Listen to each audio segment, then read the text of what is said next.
History is full of wars fought over natural resources. The Gulf War erupted over oil, the California Gold Rush unleashed violent struggles over land and minerals across the American West Coast. Africa was carved up by European empires, each racing to capture large areas of land in the name of power, prestige, and control. But the 21st century's most valuable resource may not be oil, gold, or land. It may be water.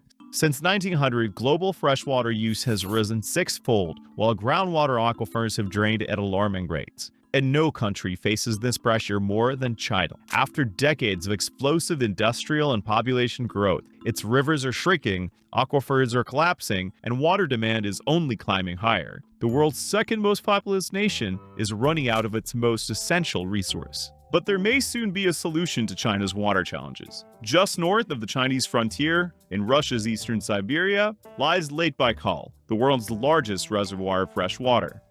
The opportunity is clear. China is running dry, Lake Baikal is overflowing. And it's that contrast which may just set the stage for a potential collision of history, geopolitics, and resource necessity. China's potential claim to this groundwater is not without precedent. At its height in the 18th century, the Qing dynasty stretched across Central Asia, Mongolia, Tibet, and all the way to the Pacific coast, with influence reaching the Amur Basin and even Lake Baikal. But by the 19th century, weakened by foreign invasions and internal strife, the dynasty faced an ambitious Russia to the north. In a series of so-called unequal treaties, Beijing ceded Outer Manchuria, nearly 600,000 square kilometers, including fertile valleys, the Amur River Basin, and its only historic outlet to the Pacific at Vladivostok. Russia gained ports, timber, and mineral wealth. China, meanwhile, lost its gateway to the northeast and a major share of its groundwater. And the losses didn't stop there. Over the next decades, Russia extracted even more land in Central Asia,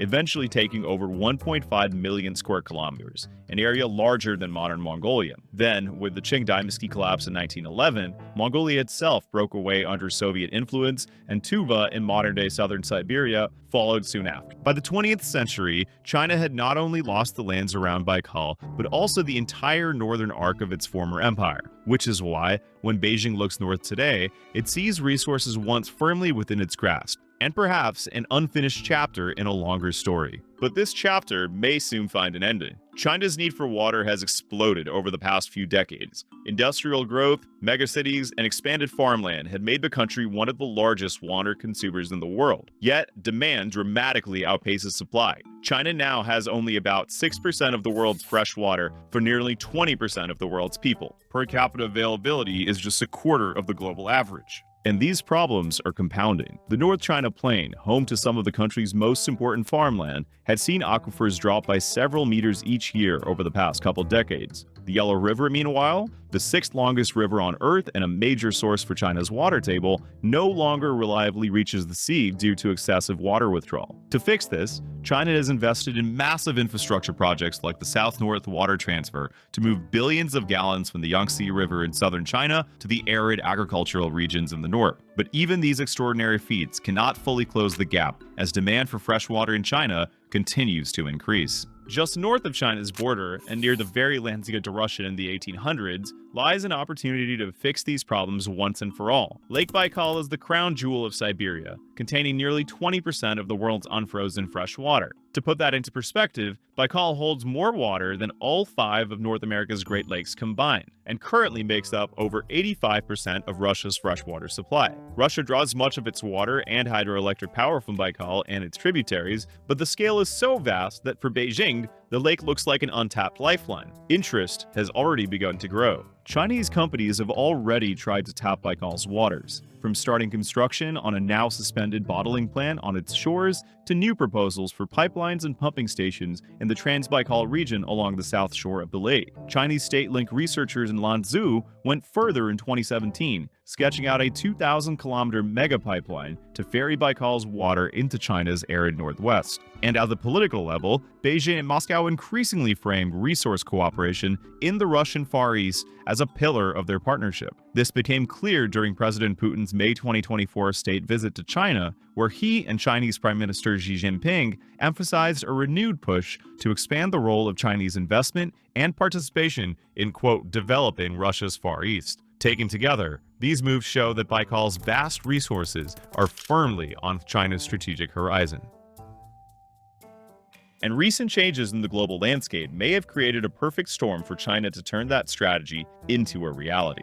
You see, today's geopolitical climate looks vastly different than it did during the treaties of the Qing dynasty. China has emerged as a global power, the United States is turning inward, and Russia, isolated under heavy sanctions over the war in Ukraine, has fewer partners to lean on. That makes Moscow more willing than ever to play ball with Beijing. But resource influence rarely arrives all at once. It builds, quietly, step by step, until the balance tips. And that's exactly how China hopes to shift Baikal closer into its own orbit. First, economics. Long-term leases and joint ventures between China and Russia already exist in Siberia's farmland. For instance, members of the Heilongjiang Russia Agricultural Cooperation Association control roughly 380,000 hectares across Siberia and the Russian Far East. In Amur Oblast alone, Chinese firms now lease or own roughly 10% of all productive farmland. Around Baikal, deals of similar scale could be struck for agriculture, infrastructure, or bottling. What looks like foreign investment becomes, in practice, control over the lake's economic lifelines. Second, infrastructure. Today, a complex maze of pipelines connect Russia's expansive gas fields to China's markets, with over half of Russia's Gazprom pipeline gas exports flowing into China. Just as pipelines have bound Russia's gas fields to China, water could follow the same model. A Baikal-China freshwater pipeline might sound far-fetched today, but so did the south-north water transfer before it was built. Beijing has already proven it can move mountains and rivers to shore up its water supply. Third, administration.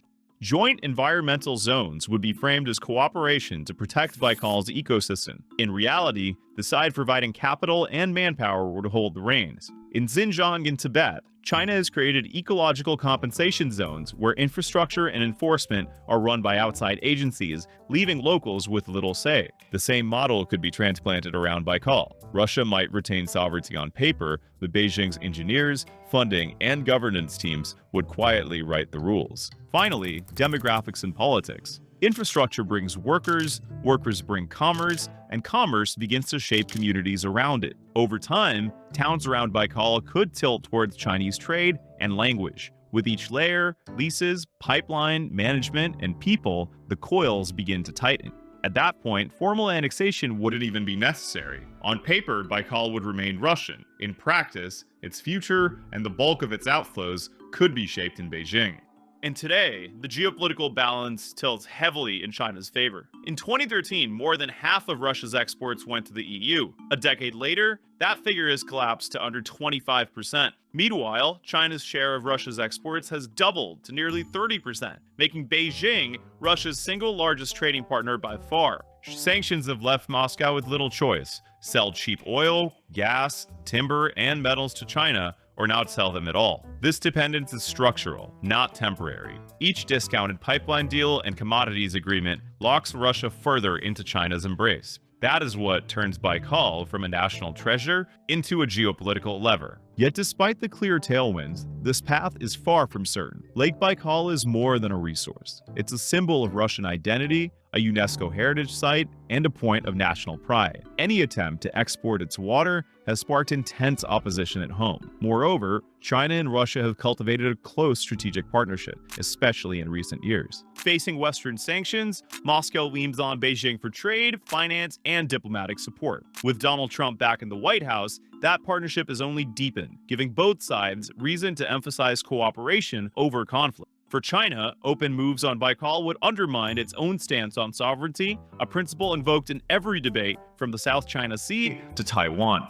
Still, the pressures remain. China's thirst grows every year, and Baikal's water remains abundant. A full annexation is improbable, but de facto control through contracts, pipelines, and incremental dependence is not only plausible, it may already be underway. If the 20th century was defined by oil, the 21st may be defined by water. And in that contest, Lake Baikal could become Asia's most valuable prize.